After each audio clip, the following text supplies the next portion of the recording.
Students, हमने अपने first video में मीन्स फर्स्ट क्लास में क्लास 8th का एसएसटी से रिलेटेड लेसन 3rd का फर्स्ट पार्ट स्टडी किया था। अब हम उसका रेस्ट पार्ट लेसन 3rd का एसएसटी से रिलेटेड का second part it means second class में डिस्कस करेंगे। हमने अपने फर्स्ट वीडियो में impact of the Ryotwari settlement study किया था, features of the Ryotwari settlement. हम अपने अब इस वीडियो में impact of the Ryotwari settlement study करेंगे कि ब्रिटिशर्स ने रेतवाड़ी सेटलमेंट को इम्प्लीमेंट तो कर दिया था, लेकिन रेतवाड़ी सेटलमेंट के जो इंडियन रूलर्स थे, इंडियन जो कल्टीवेटर्स थे, उन पे क्या इम्पैक्ट हुआ था। हमारा सबसे फर्स्ट पॉइंट है the British fixed the land revenue at a high rate. Britishers जो लैंड रेवेन्यू लेते थे फार्मर से, वो बहुत हाई रेट पे लेते थे। And the ryot it means जो फार्मर्स होते थे, किसान होते थे, were often forced to take loans from the money lenders who cheated them and often took away their land.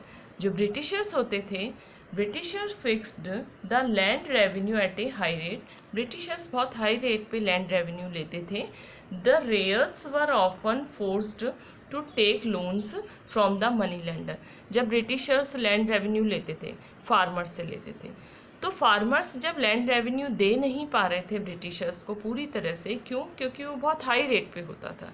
तो फार्मर्स को ज़बरदस्ती प्रेशराइज किया जाता था मनी लेंडर से लोन लेने के लिए, ताकि मनी लेंडर से लोन लेके वो ब्रिटिशर्स को पूरी तरह से लोन दे पाए, लैंड रेवेन्यू दे पाए। तो जब फार्मर्स मनी लेंडर से लोन ले रहे थे, तो मनी लेंडर्स उन्हें बहुत अलग अलग वे में चीट कर रहे थे। इस तरीके से जो मनी लेंडर जब उन्हें बहुत अलग अलग तरीके से चीट कर रहे थे, तो फार्मर्स अपनी लैंड को छोड़ के, अपनी ज़मीन को छोड़ के दूसरे प्लेस पे चले गए। मैनी पीजेंट्स फ्लीड और टू द कंट्री साइड। बहुत सारे पीजेंट्स थे, वो फ्लीड अवे हो गए, इट मीन्स भाग गए थे कंट्री साइड से। फिर हमारा आ जाता है महलवाड़ी सिस्टम। महलवाड़ी सिस्टम, जैसे हमने जमींदारी सिस्टम स्टडी किया था, प्लस हमने रेतवाड़ी सिस्टम स्टडी किया था, अब हम महलवाड़ी सेटलमेंट स्टडी करते हैं, जो ब्रिटिशर्स ने ही स्टार्ट किया था। सेटलमेंट को इट मीन्स सिस्टम भी हम कह सकते हैं यहाँ। सबसे पहले महलवाड़ी सिस्टम, महल इट मीन्स जागीरें, प्रॉपर्टी। महलवाड़ी सिस्टम इंट्रोड्यूस किया था 1833 में, हॉल्ट मैकेंजी ने किया था। पंजाब, नॉर्थ वेस्ट और अवध में महलवाड़ी सिस्टम इंट्रोड्यूस किया था 1883 में, हॉल्ट मैकेंजी ने इंट्रोड्यूस किया था पंजाब, नॉर्थ वेस्ट और अवध में। फिर है महलवाड़ी सिस्टम के मेन फीचर्स क्या हैं। Features of the Mahalwari system. Mahalwari system जो कि ब्रिटिशर्स ने ही एक सेटलमेंट के फॉर्म में इंट्रोड्यूस किया था, मेन फीचर्स क्या हैं। Features of the Mahalwari system. Features of the Mahalwari system, सबसे पहला हमारा पॉइंट आ जाता है, a settlement was made with a group of village called Mahal. एक सेटलमेंट बनाया गया, महलवाड़ी सेटलमेंट बनाया गया, ग्रुप विलेज मतलब इट मीन्स जो विलेज थे उनके ग्रुप बनाए गए, और उन ग्रुप जो विलेजेस के ग्रुप थे उन्हें क्या कहा गया? महल कहा गया। जो विलेजेस के ग्रुप थे उन्हें क्या कहा गया? महल कहा गया। फिर हमारा नेक्स्ट पॉइंट आ जाता है, the estimated revenue of each plot of land within the village was added up to calculate and the revenue that each village had to pay।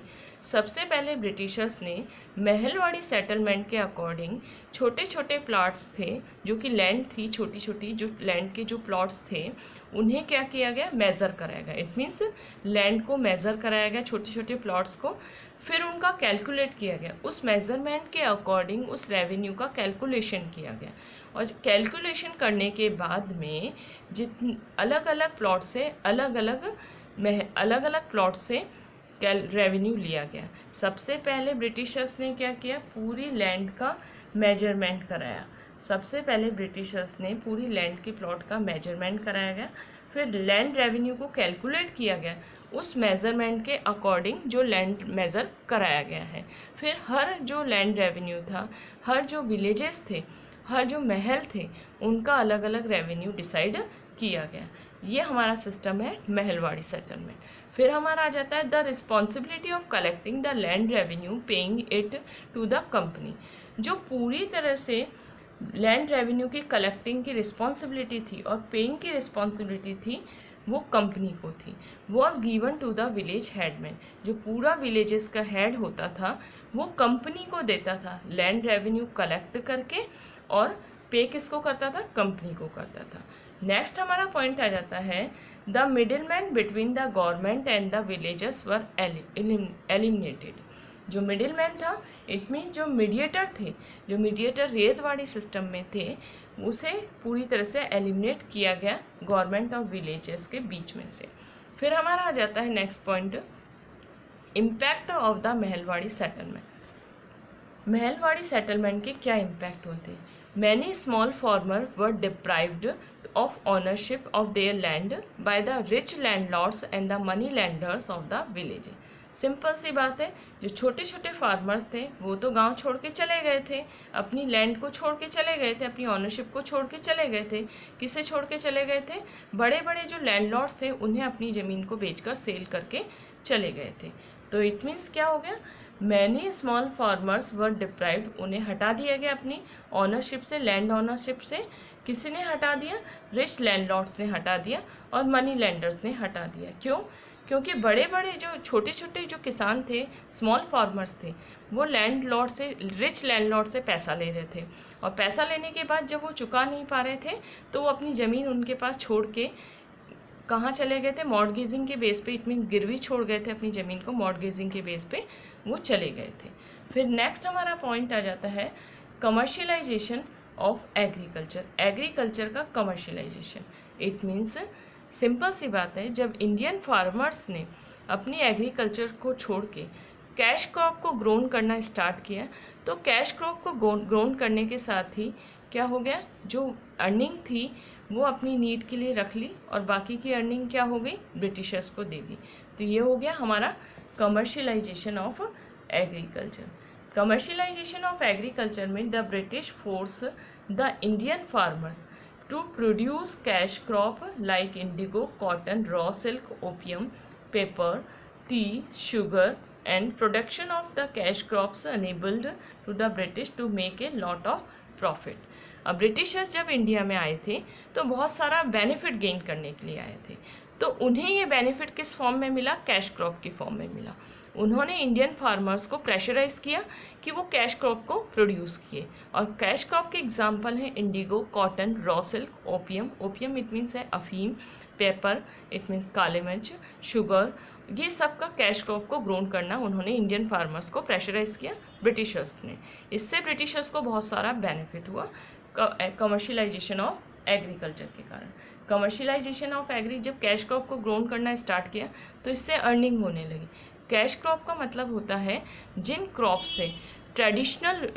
से ट्रेडर्स के फॉर्म में, इट मीन्स ट्रेड के form में benefit हो, उसे हम cash crop कहते हैं।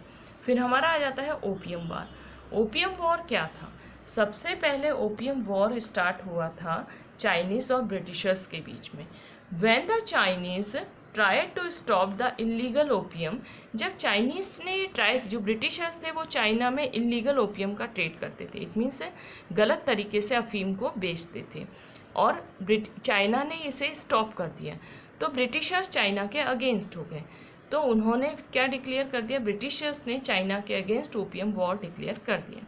जब चाइना ने ब्रिटिशर्स के थ्रू जो ओपियम का इलीगल ट्रेड किया जा रहा था चाइना में, उसे स्टॉप कर दिया, तो ब्रिटिशर्स इसके अगेंस्ट हो गए और उन्होंने ओपियम वॉर स्टार्ट कर दिया।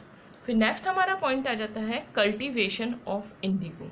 इंडिगो का सबसे पहले, कल्टीवेशन ऑफ इंडिगो स्टडी करने से पहले हम सबसे पहले इंडिगो का मतलब जानेंगे। इंडिगो का मतलब होता है रिच ब्लू कलर, जो हमारे डाइंग प्रोसेस में काम में आता है ना स्टूडेंट, वो होता है rich blue colour Indigo. Students, हमने अपने सेकंड वीडियो में, इट मीन्स सेकंड क्लास में, क्लास 8th का लेसन 3rd का सेकंड पार्ट स्टडी किया है, जो SST से रिलेटेड है, हिस्ट्री से रिलेटेड है। आई होप तुम्हें समझ में आ गया होगा। हम अपने नेक्स्ट वीडियो में, इट मीन्स नेक्स्ट क्लास में, क्लास 3rd का क्लास 8th का लेसन 3rd SST से रिलेटेड स्टडी करेंगे। एक बार रिमेंबर करा देती हूँ, जो मुझसे बाय मिस्टेक क्लास 3rd हो गया था। क्लास 8th का लेसन 3rd SST हिस्ट्री से रिलेटेड।